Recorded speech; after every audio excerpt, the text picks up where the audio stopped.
All right, good evening, everybody. My name is Jim Stallings. I'm the director of the chess program here at UT Dallas. And we're very pleased tonight to have a truly great guest, the 2017 Chess Educator of the Year honoree, Mr. Grandmaster Andy Soltis. But before we get started, and Dr. Ellen Safely she's the Dean of Libraries, is going to tell you a little bit more about our honoree tonight. Ellen? So I'm sorry about the temperature in here. It's cold. So I'd like to welcome you tonight to the University of Texas at Dallas and also to McDermott Library. We have a really long history with the chess team. We work to provide research materials on chess, as well as helping with the Chess Fest activities. I looked it up this afternoon. Actually, I had somebody do it. And we have 2,000 books on chess in the library. And since August of 2013, they've been checked out 3,000 times. So that's pretty nice. Maybe that's reflected in how good our chess team does. Kind of teasing. So I also would like to welcome Andrew Soltis tonight. I had to do a lot of work for this, so I'm going to read it to you. He's an international chess grandmaster, and he is a member of the U.S. Chess Hall of Fame. Sounds very important. But what I thought was really interesting is he learned how to move the pieces around a chessboard at age 10 from a book that he used at a public library. My understanding is you never had a teacher? Never had a teacher. So read a book. He's a major writer on chess. He has written a column for the New York Post and a monthly column for a journal called Chess Life since 1972. I did the math. That's a couple thousand columns. It sounds like a lot of work. And he has written over 100 books, many of which were translated into languages other than English. Here's a few titles, just, so you can go check them out. Pawn Structure Chess, What It Takes to Become a Grandmaster. David versus Goliath Chess, or, I like this part, How to Beat a Stronger Player. Studying Chess Made Easy, 100 Chess Master Trade Secrets, and a 100 Best Games of the 20th Century Ranked. I asked him about that earlier, and there is a scientific method that he used to do this. He authored the book Soviet Chess, 1917 to 1991, and what I read was that was your favorite book. So maybe you can tell us why. He also wrote a book entitled Mikhail Botvinnik, The Life and Games of the World Chess Champion, and that was named the 2014 Book of the Year by the Chess Journalists of America. He was inducted into the U.S. Chess Hall of Fame in 2011, and he's received countless awards. It's quite impressive. But I was really intrigued by something called Several Defense Moves and Chess Openings. They're all to his credit. One is called The Solstice Variation of the Sicilian Defense. Sounds like a book on war. Tonight, I'd like to recognize Andrew Soltis, and he'll be speaking to us about why we study chess all wrong. So welcome.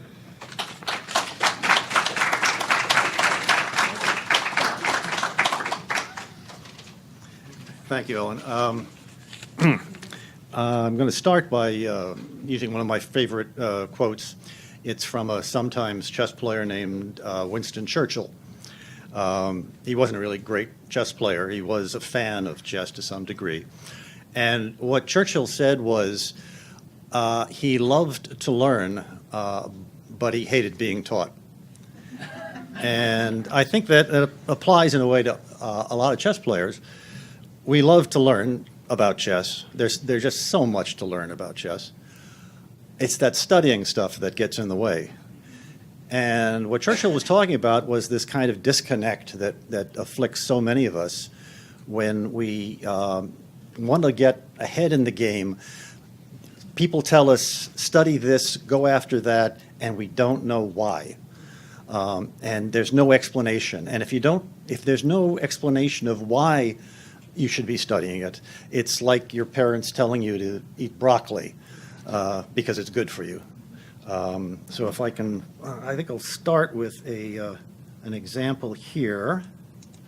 The type that, oops, daisy, double click, that you get, you see I'm going blind as I get older. There we go. This is not exactly this position, but this is a kind of position you find in a lot of introductory chess books. These three pieces in the lower right-hand corner, the knight, the bishop, and the king, you should mate with these pieces against that lone king. And what the books will say is that you should learn this because it's a basic endgame.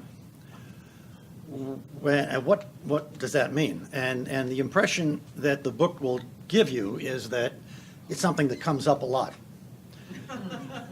This is what chess teachers like to say a lot. It's what we call a lie. It never comes up. I mean, I've been playing chess for 50 years. I've never come close to anything like this. But it is an important thing to learn, or to learn this technique, because the techniques that you learn by mating here are applicable in other positions, a great many other positions. With best moves, well, say if you play, typical moves like moving this king towards the center, white can deliver checkmate in about, let me see, about 25 moves. Does anybody know what the best move here is? Any chess team members here have a suggestion? Well, there are actually two good moves that win quickly. One is this. Let's make a black move here. And the other move is bishop to b5. And you could play these in the different order. You can play the bishop move out first, and then the knight. Why these moves? Well, all of a sudden the black king is caught in 6 squares. It's limited to these 6 squares. You can go to the square it's on, b7, you can go to a7, a8, b8, c8, d8, that's it. The other 58 squares it has no access to. And when you don't have a pawn to win a chess game with, the only way you can win is by limiting the other king slowly and eventually delivering checkmate with your remaining forces. That's the real lesson here that you pick up.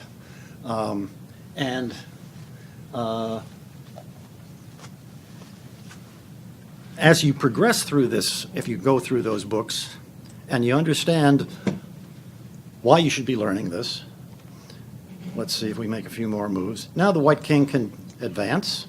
The black king can't do anything but just, pass, bide his time. It can get as far as you can see, this d8 square. e7 is taken away by the knight, e8 by the bishop, d7 by the bishop, and so on. So back we go, up we go here, up we go here, there. And now we're getting into a position that's sort of interesting because you can only win many truly basic endgames because your opponent has to make a move that loses. In other words, he has to do something that weakens his position. Most of these endgame books never tell you that when they're discussing this type of endgame. If you've played card games, in rummy, you have to make a discard that's going to lose. That's the situation that black finds himself in here. If you know contract bridge, you make a discard, so that you have to give away your last trump, and that's, I guess I'm not supposed to use the word trump. But anyway, this is the situation that black finds himself in here. He's going to have to go crawling away to safety, and white just moves up the board. And eventually, let's see here, we reach a position like this. doesn't look like white can make any more progress. And in fact, he can't make progress the normal way you would in a chess game by attacking him. Anybody knows how many checks were made in the game so far? Zero. Yeah, that you don't really check. You don't. There's a great temptation here to win by checking. The way you win this type of position, you stick the bishop there. It doesn't really matter what black does. He's only limited to 2 legal moves, and we're closing the net further.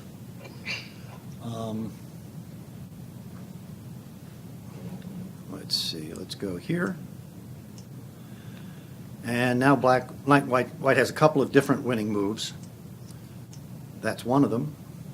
The other was the moving knights to this square. And now here, here, here. And finally, white gets to check.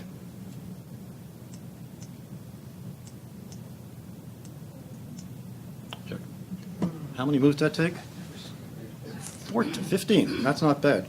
And again, by limiting the black king of those first 2 moves, white saved about 10 moves of work. That's a fairly, succinct lesson, and it's one that I think every chess player should, even strong players, should work on, because learning that type of information makes you want to come back for more. Chess is just such a hard game to study that you need an incentive to come back. And if you get discouraged by what you're being fed, if you don't make chess studying fun, it becomes drudgery, and it really drives you away. And what you really want to get is that kind of magical experience, which happens so little in I guess, I hate to say academics, that you can leave a lesson and you know that you learned something. You can leave a lesson and feel and hope that you learned something. You can leave that French grammar class and think, okay, maybe another month it's all going to fit together, and I'll be able to say something other than recite something about the pen of my aunt. But in chess, you don't have those kind of magical moments. This is maybe one of them, when you learn something specifically useful. And chess teachers, good chess teachers, have learned to encourage their students to come back. One of the ways they do that, and I've never really believed in this, but they say you have to start by learning the endgame first. That is, you have to look at endgames, positions like this with only a couple of pieces. And they make up some story about how are you going to be able to play with 32 pieces and pawns if you can't handle 3, or in this case, 4.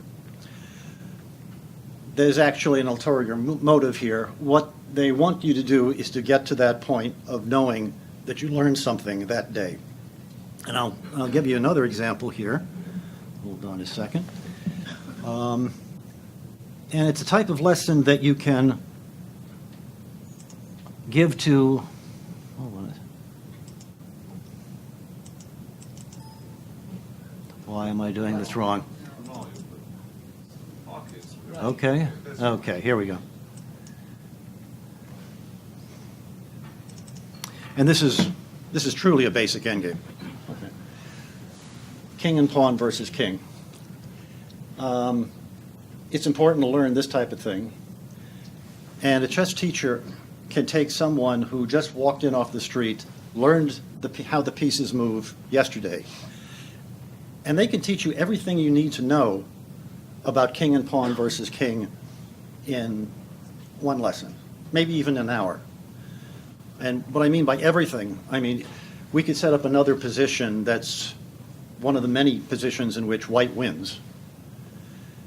And at the end of the lesson, that student should be able to win that endgame against anyone, against Magnus Carlsen, if Magnus Carlsen somehow ended up with the king, the black king. And And with the opposite situation, we could set up one of the many positions in which it's just forced draw. And at the end of that hour, the student should be able to draw even if white is stockfish or Ribka or one of the many computers. This is actually one of the hardest endgames with king and pawn versus king. You can see white only has 6 moves that he can choose from. The pawn can go there, the pawn can go there, the king can go there, the king can go there, here, here. How many of those moves actually win by force? 2. He's right. Yeah, it's 2. Let's see what happens if it doesn't. The temptation is to play the pawn up, and that's bad because we're soon going to get a position where white cannot make significant progress. He'll make progress for a while.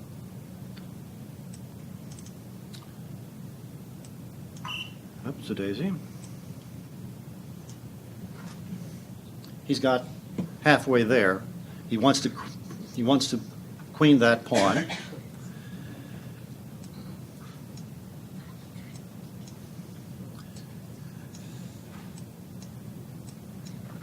But black will just sort of dance around in front of him. And okay, we're getting to a critical position. Finally, black has to make an only move.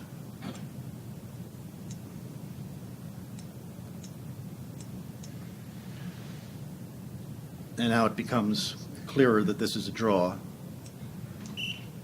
because that's the only way to make progress,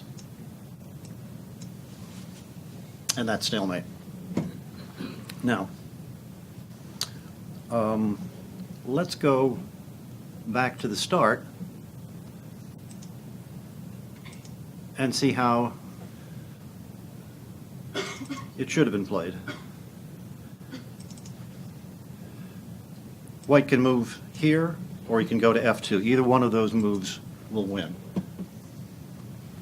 And this seems sort of esoteric, but it's actually very valuable, because to win this, you have to learn the principle known as king opposition. You have to get into one of those situations where the black king loses because he has to give way. There's actually a technical name for that. It's called Zugzwang. It's an unpronounceable German word, which is also impossible to define. It just means that you lose because you have to move. And let's see if black will try to do the same type of thing that he did before, to stand in front of the pawn, but eventually, whatever he does, he has to give way, because now white can go like that. And let's see. Let's be fancy and make a one move, white move. One pawn, just go one square, because we want to create another Zugzwang position. The black king has to give way. And let's see.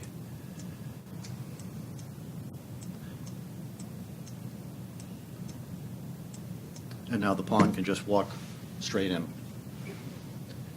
And when a student has an opportunity to play through this, even a difficult position like this, and learn this, at the end of the lesson, it's not just that he learned something or she learned something, but they know that they learned something, and that's extremely rare. And even more important, if you ever get a chance to apply this knowledge, it's something you'll never forget. My wife and I, Marcy is in the audience, we used to play in this tournament in Bermuda every year, right around this time. Well, it's held at this time of year because this is the worst time of year to be in Bermuda, so naturally that's when they have the chess tournament. But she got into one of these king and pawn endgames, and she realized that the only way to win was something called triangulation. Of course, where else should you know about triangulation than Bermuda? But the thing is, she figured it out, and it was like, this great epiphany of wow. And there are very few wows in chess studying. We need more of those. Now I'm going to quote from another book. It's a book with a wonderful title. It's called How to Get Better at Chess. It's a book that nobody in chess has ever heard of, basically. If you look at Amazon, I think its ranking right now is about 2.9 million on their sales list. There are hundreds actually thousands of chess books that are ahead of it that sell better. It was not written by a master. It was written by a woman who's fairly new to the game, named Betty Roberts, and it came out about 30 years ago. But what she did is she went to chess tournaments, including some famous ones, Lone Pine, California in the 1980s. And she just went up to people, famous grandmasters, and she said, how do you get better at chess? I mean, should we do this? Should we do that? She got responses that were really hard to imagine because some of them were very specific. Should you spend more time studying than playing? And Pal Benko said, no, 75% study, 25% play. And Mato Damjanovic of Yugoslavia said, no, 80% play, 20% study. And Florin Gheorghiu, one of my old opponents, said, no, the ratio is 7 to 5, so let's see, that's 58%. And how she got these people to talk like that, I can't imagine. But one of the most interesting questions she posed was, okay, Grandmaster, you're a Grandmaster. What's the difference between a Grandmaster and an international master? And I have to explain that international master is like one step below the rankings. It's really hard to make that jump from to get to Grandmaster. And she thought she was going to get responses like, well, the difference is calculating ability or it's natural talent. And the words that came back to her were dedication, discipline, desire. That just shocked her. But I think that's also the secret here, because it's all about doing those lessons and coming back for more time after time. The next problem for studying, though, is there's so much to study, so much you could learn. It's when to turn it off. It's when I don't want to learn anything more about the Najdorf variation of the Sicilian defense. I've already learned that much. There is a very strong law of diminishing returns in chess. I think to get to be an average chess player, you absolutely have to know a certain amount of the tactics. You have to know the pins, the skewers, the forks, the double attacks, all of the basic ways of winning a game through tactical means. But if you get any better at tactics, it doesn't translate. You could become the world's best tactician, and it may only gain another 100 rating points to where you were there. And that's true in a whole bunch of other areas. Learning a little bit more of this will not translate into better results. There's a best-selling chess book called 100 Chess Endgames You Must Know. No, of course not. You don't need to know 100 chess endgames. Mark Dvoretzky, who was probably the world's greatest chess teacher, had a book of endgames, and he had something like 250 endgames that you absolutely must know. I think you can get to be a pretty accomplished player knowing about 24, for the simple reason that you're not going to get to too many endgames. there's, endgame tomes that are like this big, and they're filled with how to win when you have an extra pawn, or even when an endgame where you have no extra pawns, just you have positional advantages. And the truth is, until you're about 1,500 players, a 1,500 rating, which is an average rating, if you reach an endgame, you're not going to have an extra pawn, you're going to have an extra rook. You're going to win that endgame whether you know anything about endgame technique or not. You just have to know a certain amount. And I'll talk to you about openings in that regard. You really don't need to know a lot about openings. And this fact was brought home to me not long ago when I was reading a book by a guy named Dan Heisman, who's a chess teacher, one of my old opponents. He teaches in the Northeast, and one of his students was not a young player. He didn't have a lot of time to spend on chess. In fact, he had a very busy career on radio. He's actually a superstar on radio. Some of you may have heard of him. His name is Howard Stern. Howard Stern was a chess student for a while, and Dan Heisman was his teacher. And he asked Heisman to teach him how to defend against pawn to e4, which is the most common move played at the amateur level. And Dan could have given a whole bunch of stuff.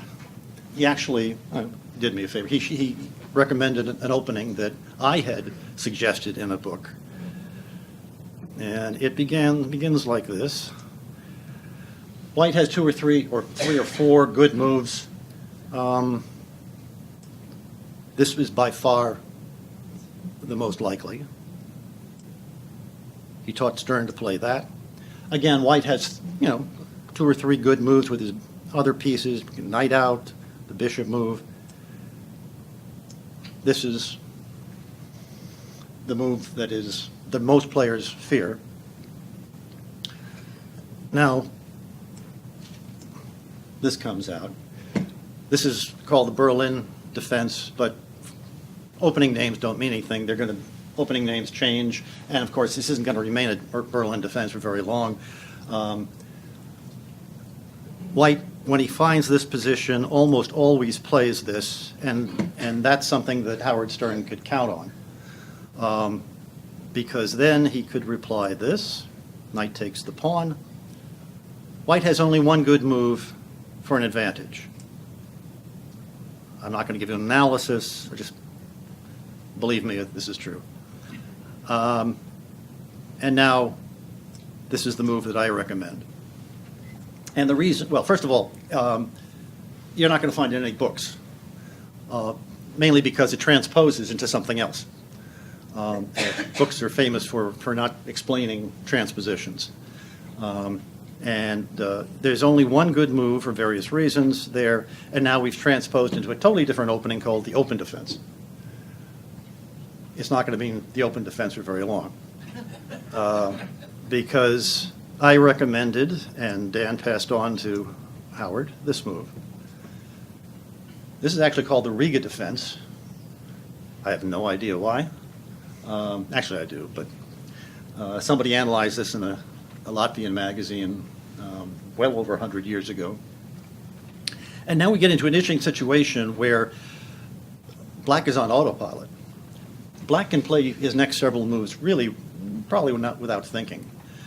White has to work hard because, well, first of all, he's down a pawn, down 2 pawns, and there are only a couple of moves.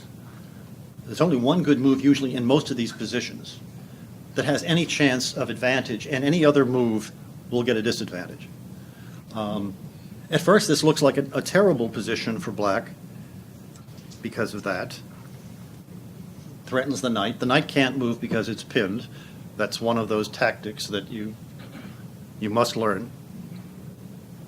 Black responds pawn to d5.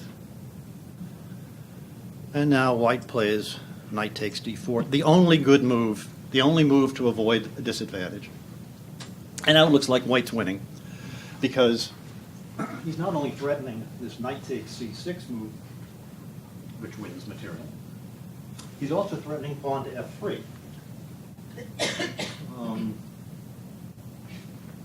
There's no move that defends against both threats. So we have to come up with some magic. And here's the magic. The bishop comes out. Black is threatening to castle and get away with, he'll still be a pawn ahead. So white plays this. And now you can imagine Howard Stern playing bishop takes h2 check. This is where, if white doesn't know this opening cold, he's in a lot of trouble. And if he doesn't know it and he's not a master, let's put it that way, a master can see pretty quickly that there's only 3 legal moves by the white king. If he takes the bishop, black will draw in a couple of moves by force. Queen comes out here, only legal moves there, there, there, there, perpetual check. And of course, you can't be too upset, drawing. Of course, you only played a chess game for 12 moves. The game's already over, but black can't expect much more than that. So white shouldn't do that. He could play the king to f1, and that's the safety move that a lot of people will play without thinking. It's also the only move that may lose. The best move, believe it or not, is king to h1. It's a hard move to play unless you really know this variation. And the reason is that all of a sudden the queen comes out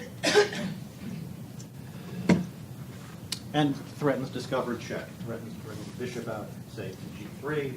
King goes there, and then bishop takes f2 check, followed by mayhem. So,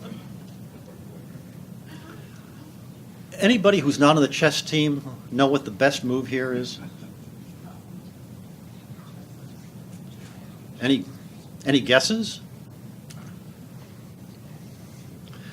The temptation here would be to bring the knight back, say, here, here, here, forking the bishop and the knight. What's wrong with that? Well, you can also fork the queen and the king on f2. Yeah. Knight takes f2. Knight takes f2 is mate. So in fact, if he plays knight to d4 check, he's already losing.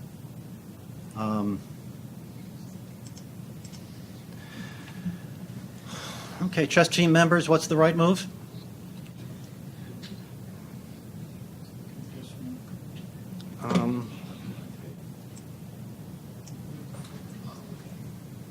It's rook takes. And you can imagine white trying to find this on his own without having memorized the variations. Anybody know what you do here? Well, of course, you play and here and here and here. And now we can see why the king went to h1. If it had gone to f1, we count up the pieces and we discover that black has, let's see, 2 bishops, 2 rooks, and 7 pawns. White has a rook, 3 minor pieces, and 5 pawns. So he's down pawn. He's losing. White would be 2 pawns down and the exchange and losing. Fortunately, that's not the case because white can play this. Now, this position actually exists in opening books. It's been on the opening books for 100 years. Usually the conclusion that white wins, which is pretty bizarre to begin with. It's there simply because there was a famous game that was played about 100 years ago in which white did in fact win. It helped that white was Jose Capablanca.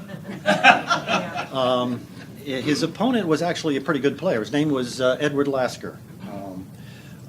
Marcy and I knew Edward Lasker. Ed Lasker was my link to the 19th century, because I played him when I was a young man, when I was about 20 years old. And when he was about 20 years old, he played guys who used to play Steinitz, so the first world champion. And I'm not going to go in much further here, but it's actually a very difficult position. In the early days of, well, not too long ago, if you showed this to a computer, the computer would say black is better. It takes a while for you to figure out that, that white is actually it's in very good shape, because the minor pieces play better than the extra rook. It's not, I'm not going to go into it because it only becomes evident for several moves. But here's the point. It's the only way white gets an advantage after black plays the first move of the Riga variation, which was, 6 moves ago. And white has to find all sorts of hard moves to get this far. And when Dan Heisman asked Howard Stern, did you ever get this position? He said, that's ridiculous. He had played the Riga variation about 100 times, either online or in tournaments. He always equalized much earlier, because none of his opponents got anywhere close to this. By learning this one simple opening, he was able to get where he wanted to go, which is to a playable middle game, which is everybody's goal when they play chess. Let me see. Getting back to Betty Roberts' book, she asked a lot of the players about memory, because you have to memorize some moves to play this far. And she got the typical Grandmaster response, which is, no, memory is horrible. You need understanding. Only if you have understanding can you play chess well. There's no secret. Which, considering that Grandmasters spend most of their time memorizing chess openings, is a bit of a misleading situation. It's a combination of a memory and understanding. But there's some things you just have to memorize. And if you don't believe me, use your understanding to tell me how much 7 times 8 is. Like most of you, I think I memorized the multiplication tables, and that's why I know it's 56. Betty Roberts did ask Victor Korchnoi, and he said that there's a specialized type of chess memory, but you can't develop it naturally. It comes subconsciously, or unconsciously, rather. And I sort of knew that because so many great chess players developed a memory, of really great memory, learning all sorts of other absolutely useless information long before they got good at chess. For example, when Garry Kasparov was young and he would meet with Western chess players, he would say, name a U.S. state, one of the 50 American states, and I'll tell you what the capital is. And most of his people talking to only knew Texas, California, New York, so it was easy, but it wasn't. They could say, Delaware, and he would say Dover, which is not bad. The thing is that Kasparov, even though he grew up in Azerbaijan, had memorized all 50 state capitals. That's not as crazy as it sounds, because there was a wonderful book about Anatoly Karpov. He lost a candidates match in 1992, and a parapsychologist wrote about his defeat. And the parapsychologist said that one of Karpov's problems was he couldn't sleep. But Karpov had programmed himself to get to sleep, and one of his techniques was he would lie down, close his eyes, and start reciting the locations of all of the Olympic Games. Starting 1896 Paris, 1896 Athens, 1900 Paris, 1904, St. Louis. By the time he got to Melbourne, he was asleep. You probably, if you're a chess player, you probably know that Magnus Carlsen, when he was about 8 years old, had memorized every world capital. So there's something about developing technique, the memory techniques that can be applied to chess.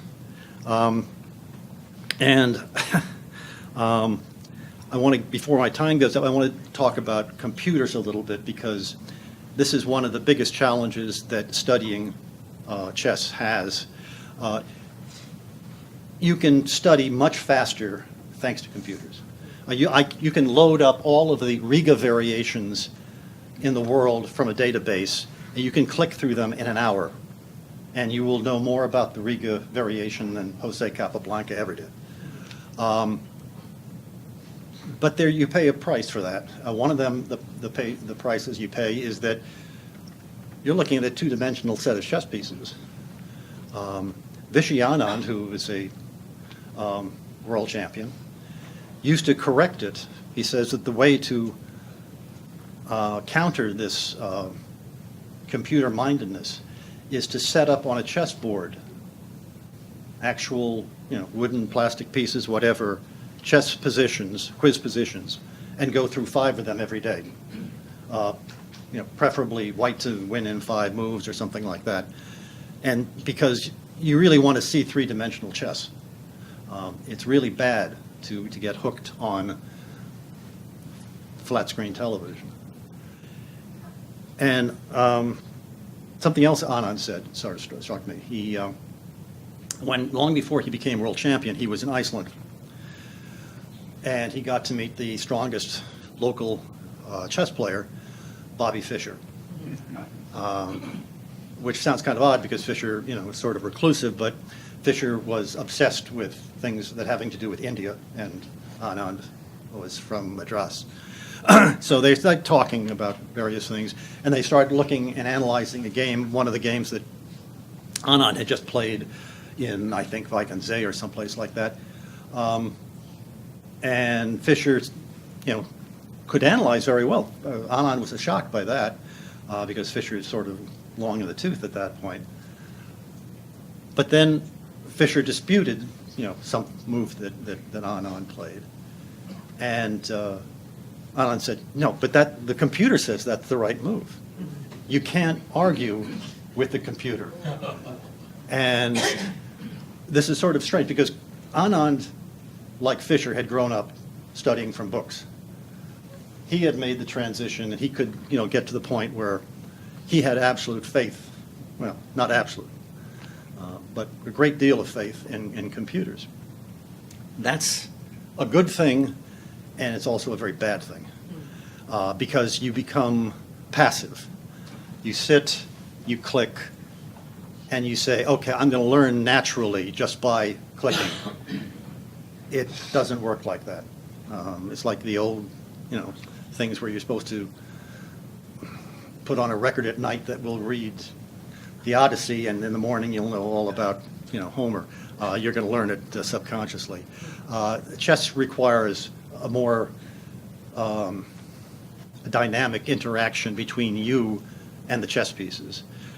And I'll illustrate this one more with one final example. And it starts with something called the dragon variation of the Sicilian.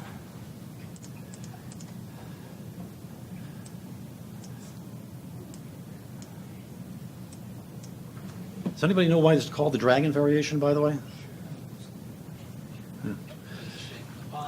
Yeah, because when there was a pawn here, it supposedly resembles the constellation Draco. That's how chess openings get names.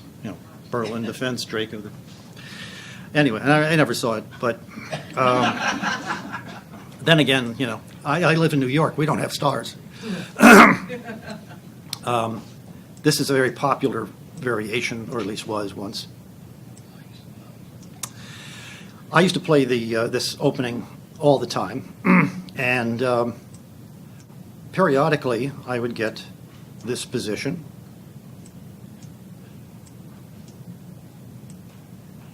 And about, I'm not going to tell you how many years ago because it makes me sound old. But I was playing in a tournament in, well, okay, I'll reveal how old in a sense because we were playing in a place called East Germany. And I had just drawn with a Russian by the name of Vitaly Zeshkovsky, a different variation of the dragon. And I wanted to know something about this. So I got a book that was in German by, and only published in East Germany, and by a guy named Isaac Boleslavsky. He was the leading Soviet theoretician on the Sicilian defense and a whole bunch of other openings. And I got to the section of the book that covered this. And Boleslavsky analyzes two moves. He gives this move, and he says this is a bad move. And the reason is takes, rook takes, pawn takes, here. Black is sacrificed to the exchange, but white's king position is a mess. He's probably going to lose this pawn on c3, and if he gets that pawn, he's probably got a lot of compensation. The kingside attack by white is sort of over. I think Boleslavsky gave this move here, and here, and now here. And you can see that Black is threatening this fork, knight c4 check, winning the queen. White has to move his king or move his queen, either one. And if he plays, here, for example, Black can play that. White has to stop, queen takes c3 check. If he goes there, and we're repeating the position to some extent. Okay, I understood that. That actually had been played before. Wasn't a great revelation to me. And so I wanted to so I turned the page. And this is what was recommended. This was all the rage at that time. It's an attacking move for reasons I'll tell you about, but white is going to play his pawn up here. Even if it's captured, he gets a strong attack. He eventually goes after the black king along the h-file. He's got all sorts of pieces swarming. Bobby Fischer used to say this was the variation that is sack, and mate, meaning sacrifice, and mate. And he said that even average players could beat masters, and better than average players could beat grandmasters in this variation. And Boleslavsky justified this with some analysis on that page. So I turned the page. And I had never seen this move before. I mean, I knew it was legal, but I never really considered it terribly strong. And then I read what Boleslavsky continued. He said, white has a strong move. He plays bishop to h6. And now, if black plays bishop takes, queen takes, rook takes, queen takes. And here's the analysis ends, and he says, and black doesn't have compensation for the exchange. And I looked at that, and then I turned 2 pages back. Hold on a second. Isn't that, like, very similar to that? What's the difference between this and that? And there was no explanation. And I have to confess that I am a scribbler. I write in all of my chess books when I have found something, and I just wrote nonsense.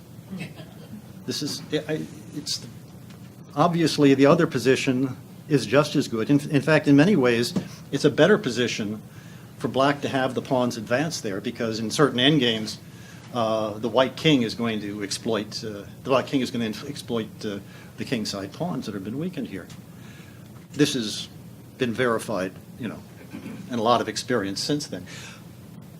But again, I became obsessed with this position in particular because of this, because I had this skepticism, because I just didn't believe, because I could turn the page. And that eventually led to, a whole bunch of analysis, some of it wrongly credited to me in this variation, and it became a big deal. In closing, I'd like to say, before I take some questions, I'll go back to Betty Roberts one more time.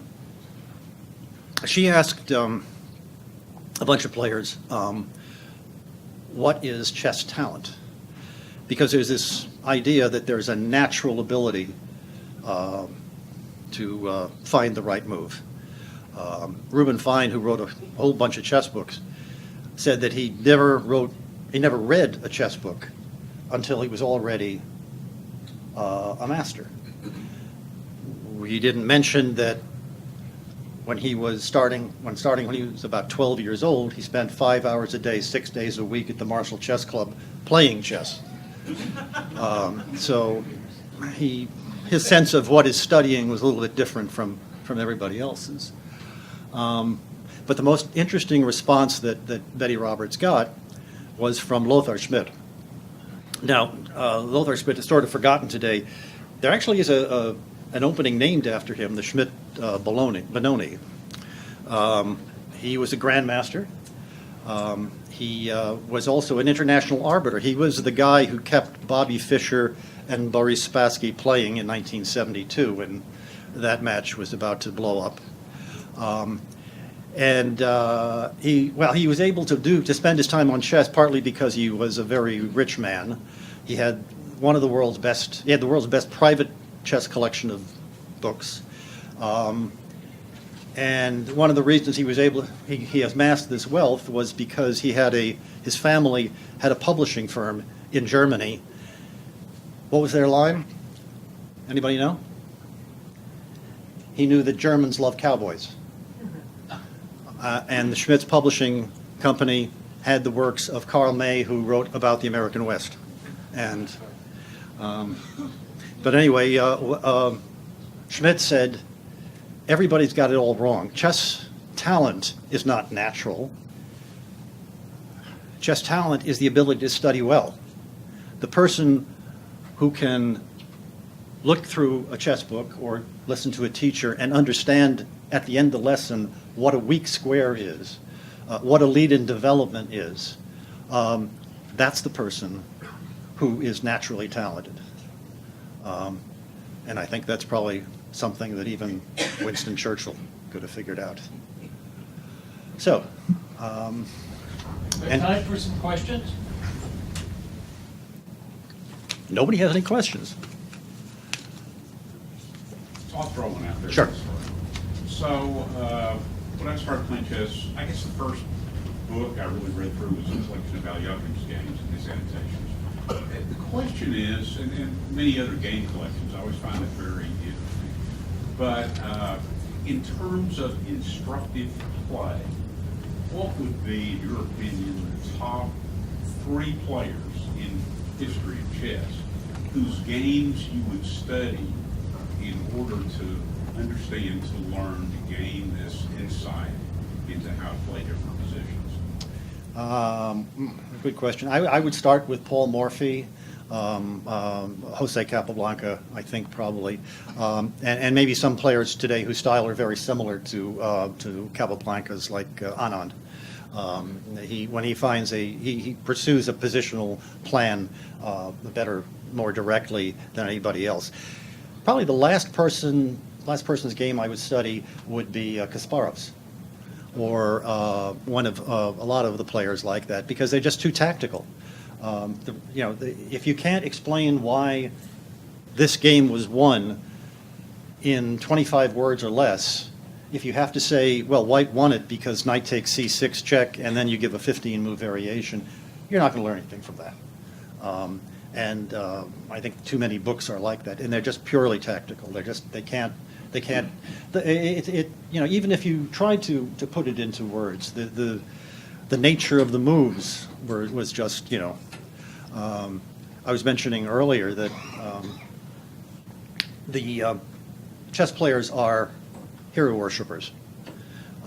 We love to follow the games of our heroes, and every morning nowadays, chess players around the world click on Chess Bomb or Chess Dom or something like that, and they follow the games of their favorite player today. How did he do well? Did Nakamura win? What's the latest story with Caruana? And the most popular format in a chess book for better than average players has traditionally been a collection of Alyekin's games, a collection of Botvinnik's games, something like that. For the last 10 years, the games of the very best players have not been anthologized because they were played by computers. The best players in the world for some time now are computers. They can't teach us anything. And we just don't learn from them. Let me tell you one story. There's a guy named Ken Thompson. If you're into computer programming, he's a legend. He worked at Bell Labs. More than 40 years ago, he developed something called Bell, B-E-L-L-E, which is his program. And Bell developed a database for a particular endgame. I hate to call it a basic endgame because I've just been saying how terrible that is. But it was king and queen versus king and rook. And on that basis, Ken figured out something, and he issued a challenge to the U.S. champion, Walter Brown. And he said, I'll let you play king and queen. Bell will play king and rook. We'll give you 50 moves and 2 hours on the clock.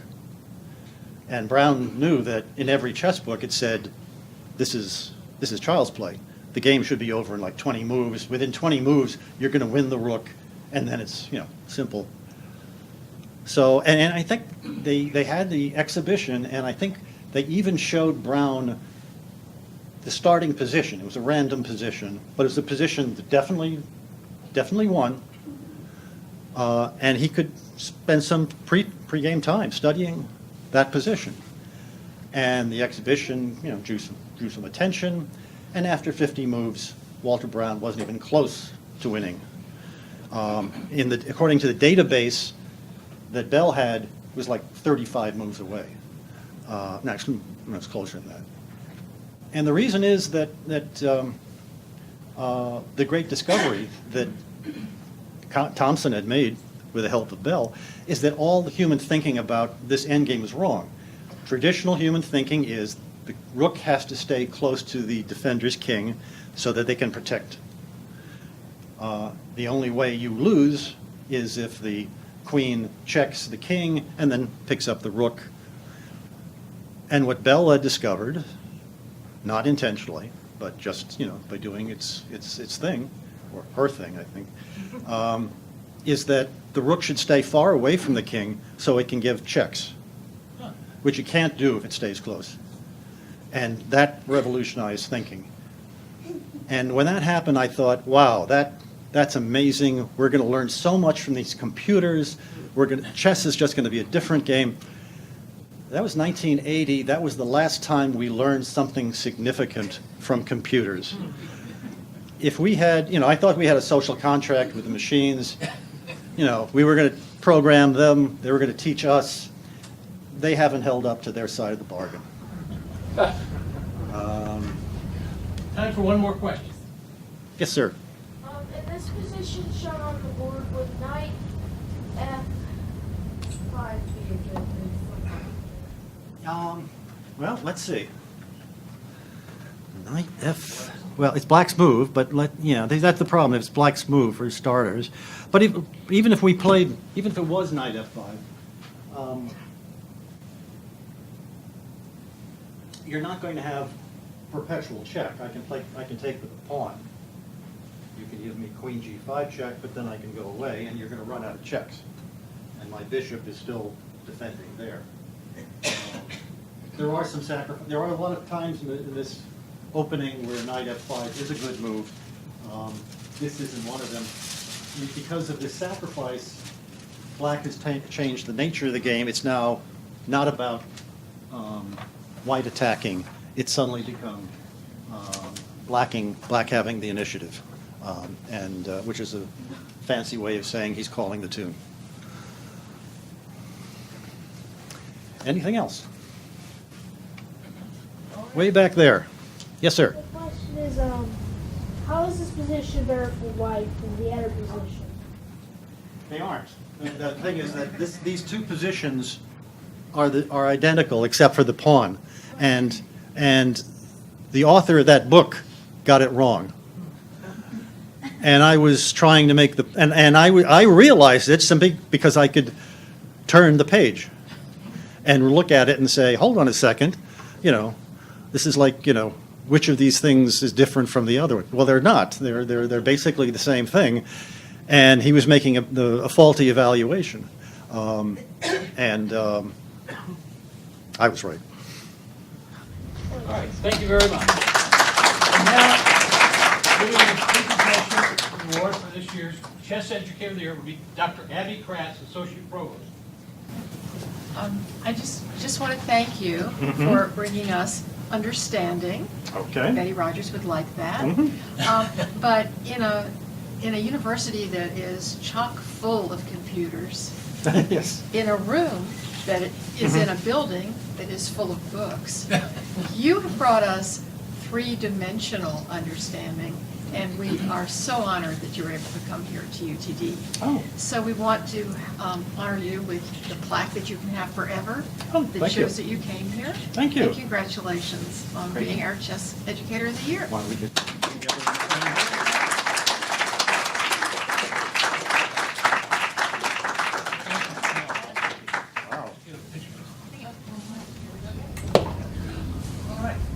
And that concludes our official ceremony. Thank you very much for coming out tonight. And we'll look forward to maybe seeing you at some of our other activities in the future. Thank you.